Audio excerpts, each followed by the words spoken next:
Hello, dear friend. I am Noemi Paiman from Education 3000. And today we'll see a very important subject. It's called neuroeducation, how to combine all the findings of neuroscience with education.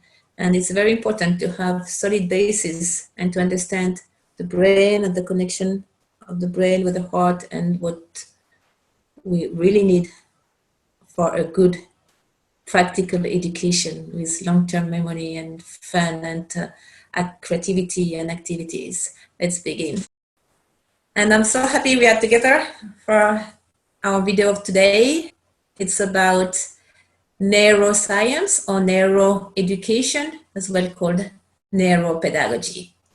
On the screen, we can see the neurons, and what really we want, what we want to achieve is to have more synapses and more connection between the brain cells. We have many cells. The number is not so important. What's important is the communication between the cells, create new paths of learning, finding solutions, do a project, new connection, basically. A good tips for that, you know what it is to drink water. If you drink a lot of water, if you are well hydrated, it means we have the possibility to make more connections and to be more agile, more faster, more connected with ourselves, and to process information faster and better. So when the kid is a little bit thirsty, that means it is already a little bit dehydrated and it needs water. So please, water, because it's a conductor, meaning electricity flows better with water, and that's true. So water for the brain is a very good idea. What we want is plasticity. Here is you can see the cells, how they grow, and all the connections between them. More connection, more path, a brighter brain. Neuroeducation.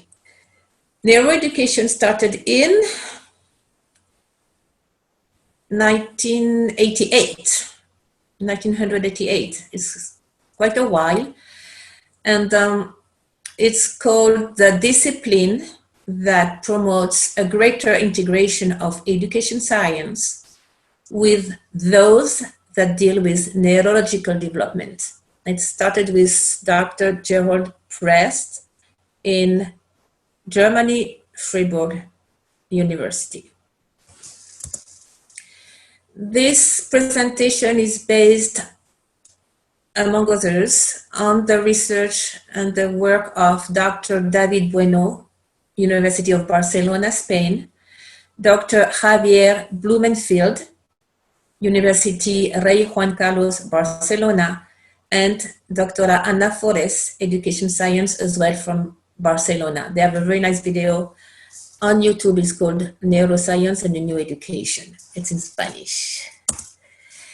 Motivation and exercise. So the three experts I mentioned state, and I totally agree, the acquisition of long-lasting knowledge, long-term memory, not this short-term, no, long-term, requires always motivation and an active attitude.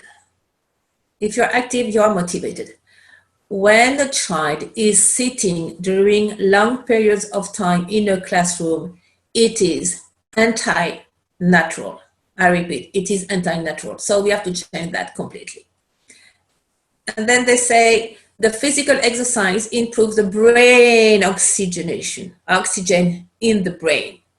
After the exercise, especially aerobic exercise, like cardio, 1, 2, 1, 2, 3, the brain works much better and we have more plasticity. The Dr. Bueno said as well, physical education, this is so important, listen to that. The physical education, PE, also releases a neurotransmitter named irisine, in Spanish, irisina, irisine, that travels from the muscles to the brain and promotes the neuronal plasticity, which is the base of learning. What we want is the neural plasticity, as I told you. So we get that with, again, activity, physical activities. Alvaro Bilbao is a neuropsychologist. He had a book called The Brain Explained to the Fathers and Mothers, to the parents. And he would stress 4 steps. He will talk about 4 very important steps for parenting. Love, of course, that we shouldn't be mistaken with overprotection. Again, physical exercise because it oxygenates the brain. Narrow, healthy nutrition, that's for sure. At least, please, no white sugar and no Coca-Cola and all these drinks, not natural drinks, and they are full of sugar. At least, minimum. Because it will give hyperactivity unnecessary and it's not good for it's not healthy at all.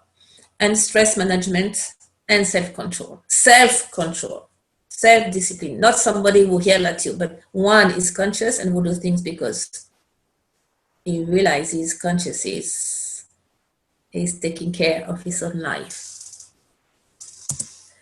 Lucas Raspal from Argentina is the advisor of the Ministry of Education of Uruguay. He had a book, Neuroscience for Educators, and this is so important. He will always talk about stress issues. Yes, stress issues. And this is very strong. Listen to that. He said, we have to reduce the stress in children and young people. Stress damages the brain, hurting short and long-term structure and function. So if we really want a smooth and beautiful learning process, zero stress, zero stress. The other, it's a psychologist from Chile, Esteban Gomez Muzio. He talks about positive parenthood, and I took the most important part of this book.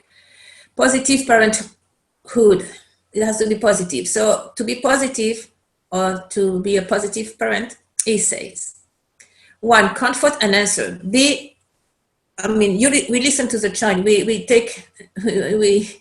pay attention. And if they say something or want something, we are with him or with her. Not, oh no, I'm busy, I am with the phone and I am a little, no. We really focus on them, offer confidence, listen.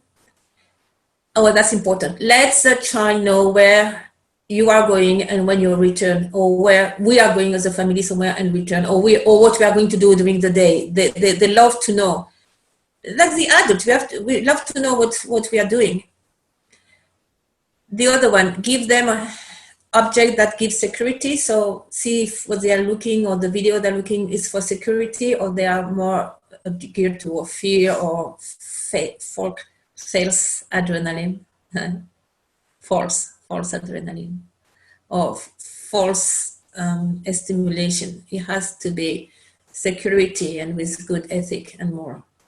Be positive. This is, I love it. Take a big breath before acting. If you go like that, okay, I stop, I breathe, and then I act.